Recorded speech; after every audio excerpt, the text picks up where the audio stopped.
un jour du Seigneur, un dimanche, pas comme les autres, un dimanche qu'il nous introduit dans les mois de septembre.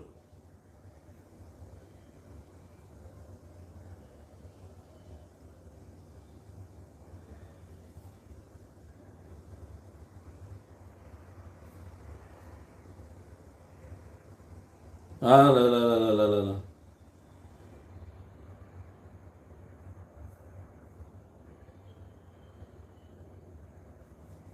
Nous sommes très heureux.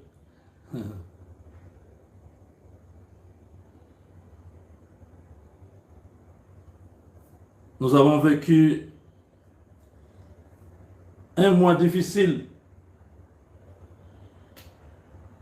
mais le mois de septembre, un mois de grandes choses. Oh mon Dieu, pour ceux qui ne connaissent pas encore ce que Dieu veut de notre pays, qu'ils sachent que le Seigneur a déjà décidé. Nous allons traverser, nous allons traverser, nous entrerons.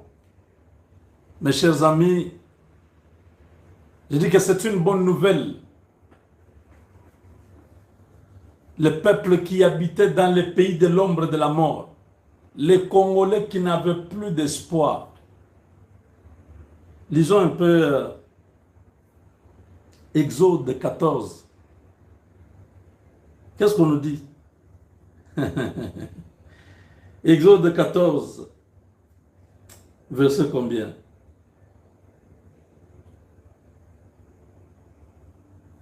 13. Lisons ça. Et on dit ceci.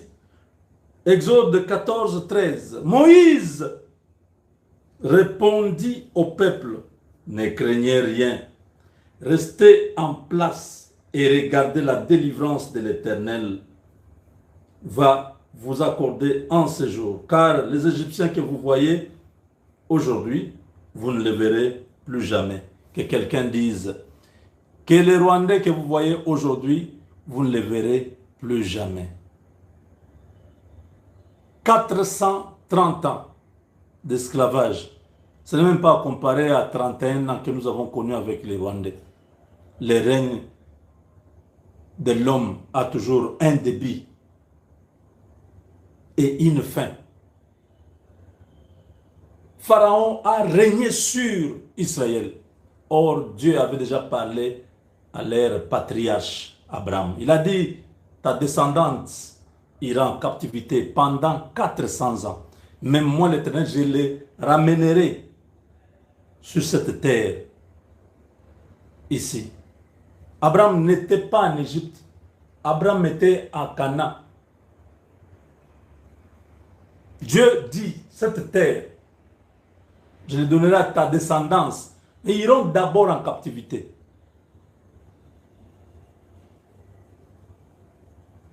Mes chers compatriotes, notre situation, nous ne sommes pas les premiers. Il y a des peuples qui ont vécu même le pire.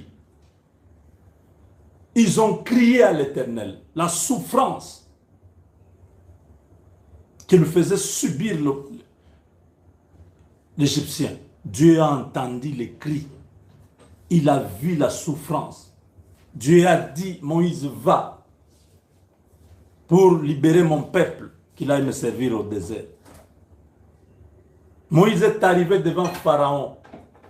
Pharaon a résisté. Pharaon a refusé. Moïse a dit, l'Éternel m'a envoyé pour que tu libères son peuple, pour que tu lâches partir son peuple. Mais Pharaon a endurci son cœur. Il refusa jusqu'au jour où Dieu va permettre le départ du peuple. Kagame, Bill Clinton, Bill Gates, George Soros, tous ces satanistes, Dieu les a confondus, qu'ils veillent ou pas, qu'ils fassent tout ce qu'ils voudront, ça ne marchera plus. Ils ne pourront plus jamais nous dompter. Ils ne pourront plus jamais nous garder en esclavage. Le temps est révolu. Le temps de Dieu est arrivé. La lumière a jailli dans les ténèbres. Le salut est venu de Sion. Le peuple exulte de joie. Nous sommes dans l'allégresse à cause de sa réputation. Dieu. Qu'est-ce qu'on dit ici? Hein?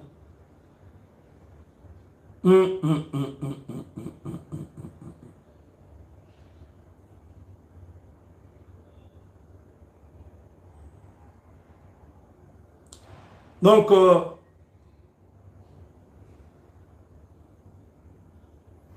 il y a quelqu'un qui est en train de m'appeler. Je suis dans l'émission, je suis en direct dans l'émission. Ne m'appelez pas, s'il vous plaît.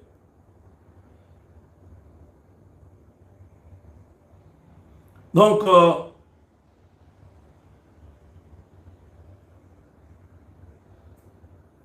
Dieu n'a pas laissé Israël dans la honte. Pourquoi Dieu n'a pas laissé Pharaon atteindre Israël et les ramener en Égypte? Parce que c'était une promesse.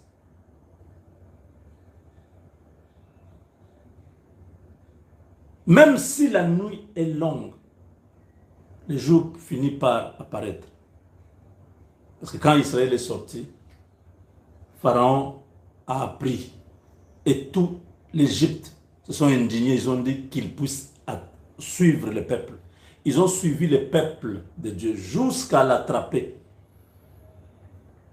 devant la mer. Le peuple n'avait pas encore traversé. Quand le peuple regarde, oh, Ouvira va tomber, Ouvira. Et Walikale va tomber. Regardez. Hein? Il dit, l'Éternel combattra pour vous et vous gardez silence. Ça, c'est Moïse qui l'a dit. Ne craignez rien. Restez en place et regardez la délivrance que l'Éternel va vous accorder en ces jours. Car les Égyptiens que vous voyez aujourd'hui, vous ne les verrez plus jamais. Ne craignez rien, peuple congolais. Restez en place et regardez la délivrance que l'Éternel vous accorde aujourd'hui. Tous ces criminels qui ont fait du mal au peuple, Dieu va les confondre tous. Vous ne les verrez plus jamais. Vous regarderez, vous chercherez les Rwandais, vous ne les verrez plus au Congo. Tous ceux qui ont été dans les plans, eux-mêmes vont partir du Congo. Ils vont fuir. Parce que le temps de la délivrance, personne ne peut résister. Personne ne peut tenir tête à Dieu. Depuis que Tshisekedi a pris le pouvoir, ils sont allés d'échec en échec. Ils voient, mais ils ne comprennent pas qu'ils sont en train de s'attaquer à Tshisekedi pendant que Tshisekedi, c'est un instrument que Dieu utilise seulement. C'est très dangereux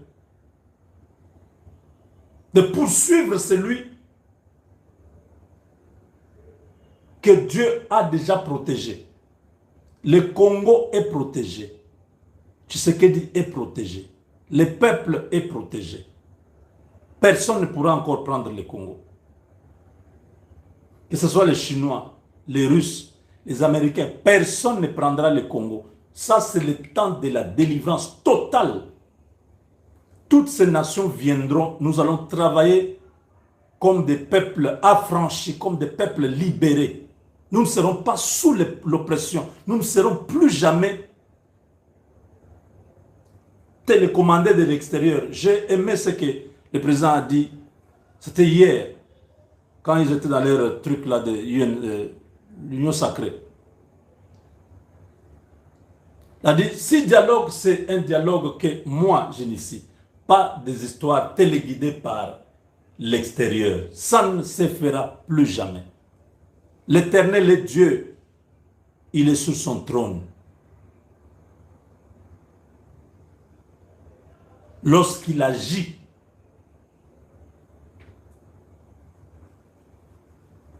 même Pharaon va se poser la question, qu'est-ce qui se passe? Israël a commencé à crier parce qu'ils ont vu que Pharaon et ses chars, ses chevaux, son armée étaient à leur poursuite. Ils voient devant la mer Rouge. Derrière, c'est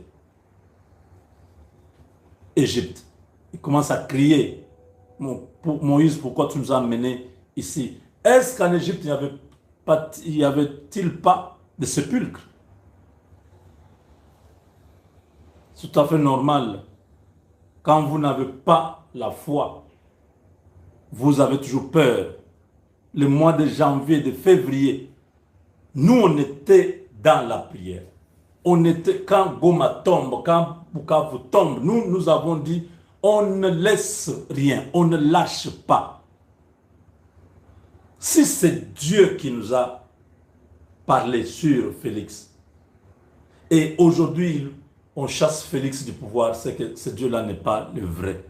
Mais si c'est le Dieu que nous avons prié en 2018, qui nous a dit que cet homme sera président, et pendant qu'il prend le premier mandat, il confirme, il dit, cet homme prendra le deuxième mandat. Personne ne croyait que Tshisekedi aura le deuxième mandat. Vous avez vu vous-même la pression internationale, ce qui s'est passé. Personne ne croyait. Et c'est Dieu-là qui a commencé. Il ne peut pas laisser au milieu. Il va achever le travail. Quelles que soient les imperfections de Tshisekedi. Mais comme c'est Dieu qui est le maître de l'ouvrage, il va avancer jusqu'à ce qu'il termine la mission. Et sa mission, c'était de pouvoir nettoyer le Congo du Rwanda. Les séquelles du Rwanda doivent disparaître dans notre quotidien, dans notre vécu, même dans la manière de faire les choses. Dieu est en train d'exfiltrer, il est en train d'enlever ce système. Ce système que nous avons vu, Hippolyte Kanambe en train de détruire notre maison, pour que nous puissions rebâtir une nouvelle maison. Le Dieu des cieux ne se contredit pas.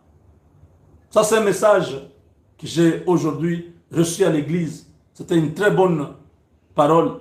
Je dis, je vais partager avec vous, parce que c'est ça la situation de la RDC. Notre Dieu ne ment jamais. Ce n'est pas un homme pour mentir, ni un fils de l'homme pour se repentir.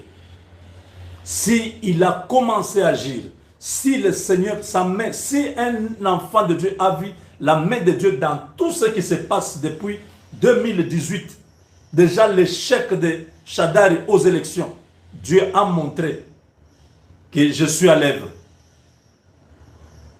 Tout ce qu'on peut vous dire, oh, il y a eu imperfection dans les élections, tout ça, ce sont des faux fouillants. Le problème, c'est que la délivrance a commencé depuis 2018. Les hommes charnels continuent à se comporter comme des païens. Les enfants de Dieu ont compris la dimension spirituelle. Que le Congo, ce n'est pas le problème qu'on gère mal. C'est un problème spirituel. Lorsque tout va s'aligner, les choses vont revenir à leur place. Israël a connu des problèmes. Mais Moïse, son imperfection, c'est comme Tshisekedi, son imperfection n'a pas empêché Moïse de faire sortir le peuple. Vous avez compris? Moïse n'a pas vu la terre promise, vous le savez. Parce que c'était un homme. Moïse pouvait se fâcher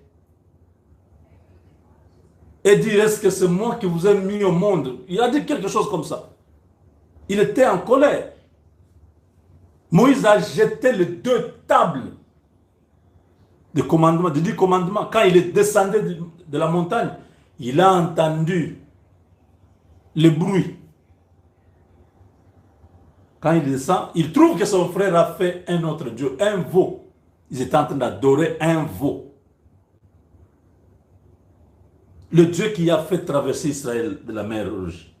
Le Dieu qui a donné la manne, qui a donné de l'eau à boire, qui a mis la nuée pendant les jours et la colonne de feu pendant la nuit. C'est Dieu qui a fait de grandes choses pour ce peuple. Ce peuple l'abandonne et font autre chose. Moïse était en colère. C'est normal. Mes frères, nous sommes en train de traverser la mer Rouge. L'ennemi ne va pas nous laisser. Ça, c'est la traversée. Moïse a dit, gardez silence. L'Éternel combattra pour vous. Pour le Congo, gardez silence. C'est lui qui va se lever. C'est lui qui est en train de tout boutiquer avec tout ce que vous voyez Trump en train de faire, tout ce que vous voyez les républicains en train d'arranger. Certains disent qu'ils vont aller au Lualaba, les autres vont aller à Moba. Certains disent ils vont prendre Rubaya, les autres vont au Congo central. C'est tout un dispositif céleste qui est en train de se mettre sur la RDC, mais en utilisant les humains.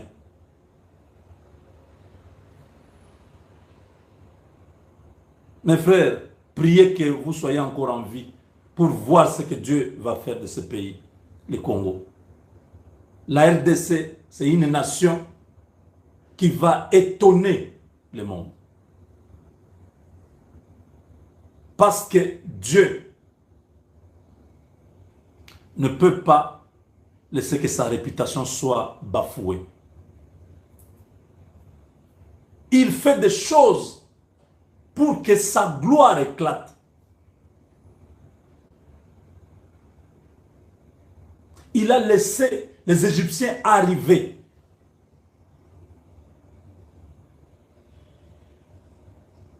Il a laissé Israël entrer dans la mer. Les Égyptiens ont suivi. Quand Israël sortait de l'autre côté, la mer se fermait de l'autre côté. Il a fait éclater sa gloire. Et quand Israël a traversé, toutes les nations qui étaient sur la voie d'Israël, dans le désert, ont appris de grandes choses.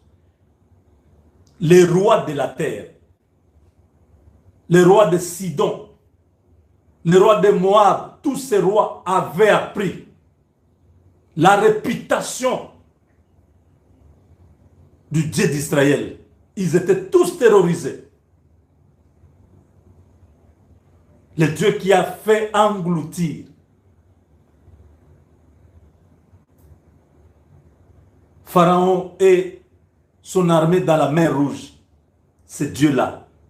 On a appris que ce peuple avance. Tous les rois du désert avaient peur. La réputation de l'Éternel, c'est lorsque le Congo sera totalement libre. Lorsque le Congo va commencer à se développer, sa réputation sera dans le monde. Tout le monde aura peur de ce Dieu du Congo. Mes frères, croyez-moi, nous ne jouons pas. Je peux faire des comédies, je peux faire des blagues, mais en moi, je sais que tout ce qui se passe, il y a une main invisible, infatigable de Dieu qui est en train de tracer un nouveau Congo. Beaucoup de gens seront écartés. Ne soyez pas pressés. Si vous n'êtes pas aujourd'hui là où vous pensez être, soyez calme, connectez-vous à Dieu. La bonne connexion, c'est avec Dieu. Parce que le Dieu d'Israël, c'est un Dieu d'alliance. Il a fait une alliance avec Abraham. Donc, quand il disait à Abraham que ton peuple ira en captivité, mais je vais les faire monter du pays d'Égypte par ma main puissante, Dieu a conclu une alliance de la circoncision. Le sang a coulé. La deuxième alliance, Dieu a fait avec Jésus-Christ lui-même. Il a dit, cette coupe est une coupe de la nouvelle alliance. Son propre sang. Donc si le Congo est dans l'alliance avec Dieu, personne ne nous vaincra. Personne. Ils peuvent être tous contre nous. Nous sommes des alliés de Dieu. Et un allié, d'après la prédication, c'est lui qui vit ce que vous vivez. Si vous êtes attaqué, lui aussi est attaqué. Si vous devez combattre, il se joint à toi. Dans les malheurs comme dans les bons, l'associé ou ton allié est toujours avec toi. Et l'allié de Dieu, l'allié de la RDC, c'est Dieu. Nous n'avons personne. Nous étions seuls. Vous savez comment nous avons pleuré. Nous avons sillonné. Nous avons fait des marches à travers l'Europe, à travers les États-Unis. Nous avons demandé que Dieu, nous avons demandé que les hommes, plutôt pas Dieu, que les hommes écoutent notre cause. Ils ont refusé même de reconnaître le génocide du Congo. 21 millions de personnes. Trump parle de 9 millions ou 10 millions. Cela veut dire qu'ils ne savent même pas combien de personnes. Il y a beaucoup de gens qui sont morts au Congo. Ils n'ont jamais reconnu ça. Parce que nous étions seuls contre tous. Il y a eu 800 000 personnes qui ont été tuées au Rwanda. Ils ont reconnu ça comme génocide. Vous comprenez la méchanceté de l'homme, l'injustice de l'homme. Mais le Dieu des cieux n'est pas un homme pour entrer dans ces jeux.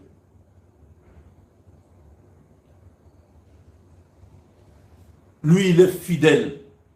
Il est juste. Ils ont tout tenté. Ils n'ont pas réussi. Nous sommes en train de terminer la traversée. C'est un petit moment qui nous reste seulement et nous serons totalement libres. J'aimerais que vous puissiez continuer à faire des prières et des supplications à l'Éternel, lui dire merci pour tout ce qu'il est en train de faire pour nous. Le moment est arrivé. Je dis, le moment est arrivé. Vous ne voyez pas, vous ne comprenez pas.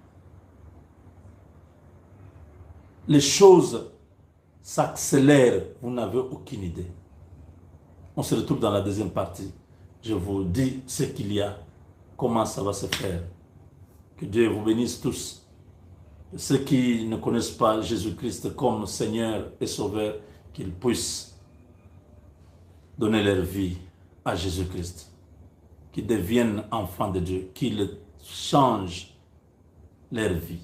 Que le Seigneur vous donne sa grâce, vous donne sa paix. Au nom de Jésus-Christ. Amen.